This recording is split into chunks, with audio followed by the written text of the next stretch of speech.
Halo teman-teman, kali ini saya akan menjelaskan mengenai cara menentukan tingkat toleransi resiko. Sebelumnya, perkenalkan terlebih dahulu, saya Izani Salsabila dengan NIM 73114190023 dari kelas Manajemen Keuangan A 2019. Yang pertama, saya akan menjelaskan mengenai apa itu toleransi resiko. Sederhananya, toleransi resiko adalah tingkat resiko yang bersedia diambil oleh investor. Tetapi, mampu secara akurat mengukur selera Anda terhadap resiko bisa jadi rumit. Resiko dapat berarti peluang, kegembiraan, atau kesempatan untuk meraih keuntungan besar. Pola pikirnya yaitu Anda harus berada di dalamnya untuk memenangkannya. Tetapi resiko juga tentang menoleransi potensi kerugian, kemampuan untuk menahan perubahan pasar, dan ketidakmampuan untuk memprediksi apa yang akan terjadi di depan. Faktanya, para ilmuwan perilaku mengatakan keengganan untuk rugi. Pada dasarnya, bahwa rasa takut akan kehilangan dapat memainkan peran yang lebih besar dalam pengambilan keputusan daripada antisipasi keuntungan. Hal ini dapat mewarnai pendekatan Anda terhadap resiko, karena toleransi resiko ditentukan oleh tingkat kenyamanan Anda dengan ketidakpastian. Anda mungkin tidak menyadari selera Anda terhadap resiko sampai dihadapkan pada potensi kerugian. Pembahasan selanjutnya yaitu mengenai toleransi resiko versus kapasitas resiko. Meskipun namanya mirip, kapasitas resiko dan toleransi resiko umumnya independen satu sama lain. Kapasitas resiko atau seberapa besar resiko investasi yang dapat Anda ambil ditentukan oleh situasi keuangan pribadi Anda. Tidak seperti toleransi resiko yang mungkin tidak berubah sepanjang hidup Anda. Kapasitas resiko lebih fleksibel dan berubah tergantung pada tujuan pribadi dan keuangan Anda dan waktu Anda untuk mencapainya. Contohnya, bisnis Anda sendiri, anak-anak pada perguruan tinggi atau orang tua lanjut usia yang bergantung pada Anda secara finansial. Anda mungkin cenderung tidak nyaman melewati situasi tersebut daripada jika Anda lajang dan tidak memegang kewajiban keuangan utama. Kejutan finansial seperti kehilangan pekerjaan, kecelakaan yang disertai dengan tagihan medis yang mahal, atau bahkan rezeki nomplok juga dapat mempengaruhi keputusan investasi Anda dengan mengubah jumlah resiko yang mampu Anda tanggung. Tetap sesuai dengan tujuan Anda. Saat menentukan toleransi resiko, penting juga untuk memahami tujuan sehingga Anda tidak membuat kesalahan yang merugikan.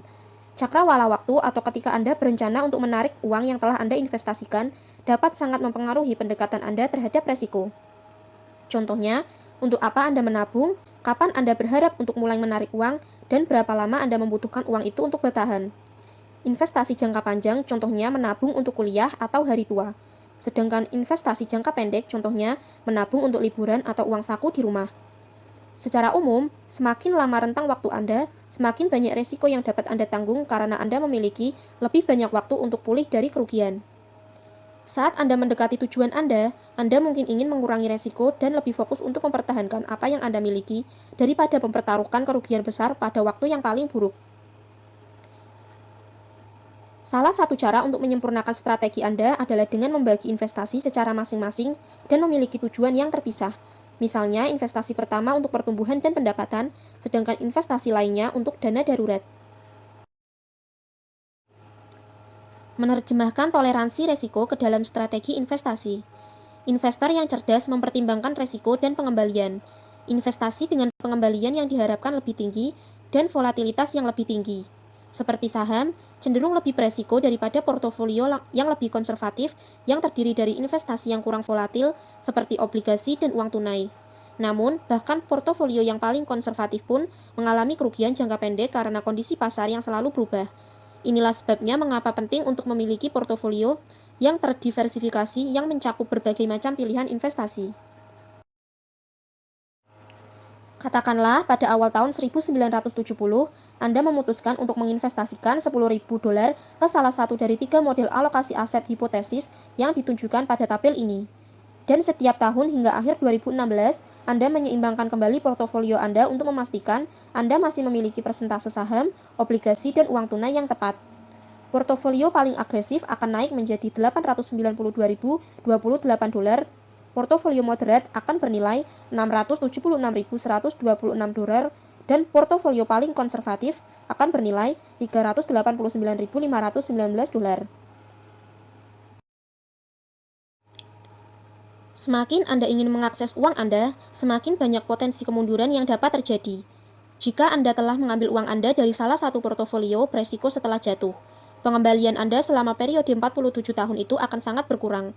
Sebaliknya, ketika Anda secara akurat mengukur batas resiko investasi Anda dan kemudian berinvestasi dalam portofolio yang mencerminkan toleransi resiko, cakrawala waktu, dan keadaan pribadi Anda selangkah lebih dekat untuk mencapai tujuan keuangan Anda.